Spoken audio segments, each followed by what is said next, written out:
नमस्कार मंडळी. Slice of लाईफच्या आजच्या एपिसोडमध्ये तुमच्या सगळ्यांचं खूप खूप स्वागत. आज आपण एका तरुण मुलीची गोष्ट ऐकणार आहोत. बघूया आजचा लेख काय आहे. ताऱ्यांचे रहस्य उलगडणारी ती विदुषी असं आजच्या लेखाचं नाव आहे. वर्ष 1925. हार्वर्ड मधील एका अंधाऱ्या खोलीत एक तरुण महिला हजारो काचेच्या छायाचित्रांमध्ये मग्न होऊन एकटीच बसली होती. त्या प्रत्येक छायाचित्रात रात्रीच्या आकाशातून टिपलेल्या ताऱ्यांच्या प्रकाशाचे सूक्ष्म ठिपके होते. तिचं नाव होतं सेसिलिया पेन.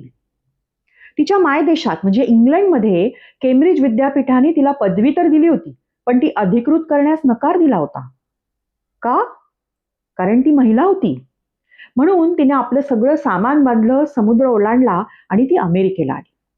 किमान हार्वर्डने तिला प्रयत्न करण्याची संधी तर दिली होती. तिच्या सभोवतालचे पुरुष शास्त्रज्ञ ताऱ्यांचा अभ्यास करताना त्यांना जे अपेक्षित होतं तेच शोधत होते. तेव्हा सेसिलियाने एक वेगळा आणि धाडसी प्रश्न विचारला. तारे नेमके कशापासून बनले आहेत? त्यावेळी बहुतेक शास्त्रज्ञांचा असा विश्वास होता की तारे हे पृथ्वीसारखेच आहेत, लोखंड, खडक आणि आपल्याला परिचित असलेल्या गोष्टींनी भरलेले. हे तर्कसंगत आणि सुरक्षित वाटत होतं. पण ताऱ्यांच्या प्रकाशाने सेसिलियाला काहीतरी वेगळंच सांगत. तिची आकडेमोड पुन्हा पुन्हा एकाच उत्तराकडे निर्देश करत होती. काय होतं ते उत्तर?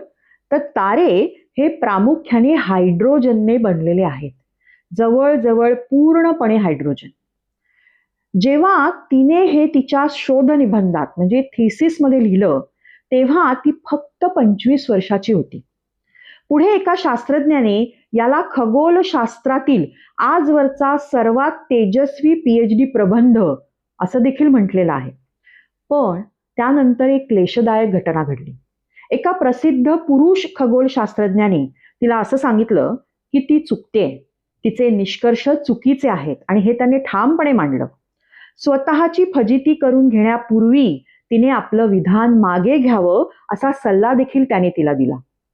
पण शेवटी काय, तिने तो प्रबंध, ते जे तिचं संशोधन होतं ते मागे घेतलं आणि एक छोटीशी टीप तिथे खाली फक्त लिहिली. ती काय होती टीप? की कदाचित हे खरं नसावं. म्हणजे तिने असं लिहिलं की मी म्हणते ते कदाचित खरं नसावं. 4 वर्षानंतर याच खगोलशास्त्रज्ञाने स्वतःची आकडेमोड केली. त्यालाही तेच उत्तर मिळालं जे सेसिलियाने आधीच शोधलं होतं. त्यानंतर त्याने ते प्रकाशित केलं आणि अर्थातच त्याचं श्रेय त्या शास्त्रज्ञाकडे गेलं. आता मी हा लेख वाचल्यानंतर मी थोडंसं माहिती घेण्याचा प्रयत्न केला, तर त्याच्यामध्ये असंही काही ठिकाणी लिहिलंय की तिचा उल्लेख झाला नाही असं नाही, पण जे मेजॉरिटी श्रेय होतं, ज्याला क्रेडिट म्हणतो आपण, ते सगळं त्या शास्त्रज्ञाला मिळालं. आता ह्याच्यात किती खरं आहे, नक्की काय आहे ते मलाही स्वतःला माहिती नाहीये. पण त्याच्यानंतर बघा काय झालं. पण सेसिलिया काहीही बोलली नाही. ती फक्त काम करत राहिली. अनेक दशके तिने लाखो ताऱ्यांचा अभ्यास केला. तिने तरुण शास्त्रज्ञांना शिकवलं. आधुनिक खगोलशास्त्राचा पाया तिने शांतपणे आतून रचला. शेवटी सत्याचा विजय झाला. आज प्रत्येक पाठ्यपुस्तक आपल्याला सांगतं की हे ब्रह्मांड प्रामुख्याने हायड्रोजनने बनलेलं आहे आणि सेसिलियाचं नाव अखेर जिथे असायला हवं होतं तिथे पोहोचलं. कुठे? तर थोर शास्त्रज्ञांच्या मांदियाळीत. कोणीतरी सामर्थ्यवान व्यक्ती हे असत्य आहे म्हणतं म्हणून सत्य बदलत नाही. सेसिलियाचा शोध खरा होता. जेव्हा तिच्यावर शंका घेतली गेली तेव्हाही तो खराच होता आणि जेव्हा दुसऱ्या कोणीतरी त्याचं श्रेय घेतलं तेव्हाही तो तितकाच खरा होता. जगाला तिच्याकडून ते ऐकण्याची तयारी नव्हती, म्हणून ताऱ्यांनी आपली कथा कधीही बदलली नाही. म्हणजे काय, जग ऐकायला तयार नव्हतं की एखादी महिला 25 वर्षाची छोटीशी तरुण मुलगी काय जगाला सांगते की तारे हे हायड्रोजनने बनलेले आहेत. म्हणजे लेखकाला असं म्हणायचंय की जग स्वतः हे ऐकायला तयार नव्हतं एका महिलेकडनं.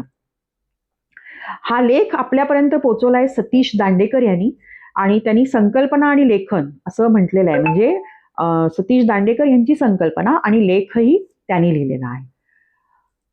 हा लेख वाचण्याचं कारण इतकंच होतं की मला अभिमान वाटला अर्थातच की एवढं मोठं संशोधन देणारी एक महिला आहे.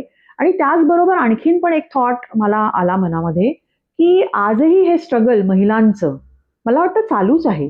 म्हणजे हे जे हा जो काळ आहे तो 1925 वगैरे असा म्हटलेला आहे. आज आपण 2026 मध्ये आहोत. परिस्थिती बरीच बरी आहे, मी नाही म्हणत नाही.